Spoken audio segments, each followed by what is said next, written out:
Hi guys, আসসালামু আলাইকুম। সবাই কেমন আছেন? সকালে ক্লাস শেষ করে এখন যাচ্ছি গ্রোসারি শপে, কিছু কিনতে হবে। চলুন আপনাদের দেখাই।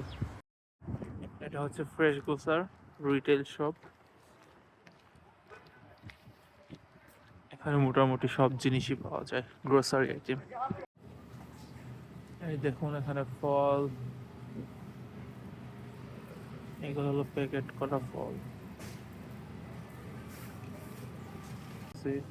এটা হচ্ছে জিঞ্জার, এর দাম $4.5।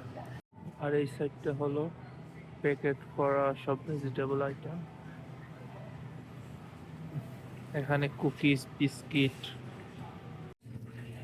এখন আসছি আমি ডেইরি সেকশনে, দুধ নিতে হবে। ডেইরি সেকশন থেকে দুধ নিলাম, এটা $5 দাম পড়ছে। হাই গাইস, আমি এখন ডিমের সেকশনে আছি। এই 30টা ডিম কিনলাম, এটার দাম হচ্ছে $5। টোটাল $15 বাজার করলাম। দুধ এবং ডিম 600 টাকা করে পড়ছে, 30টা ডিম এবং 1 গ্যালন দুধ। আর আদার দাম 660 টাকা পড়ছে। আমার ভিডিও ভালো লেগে থাকলে লাইক, কমেন্ট, শেয়ার করে পাশে থাকবেন। আসসালামু আলাইকুম।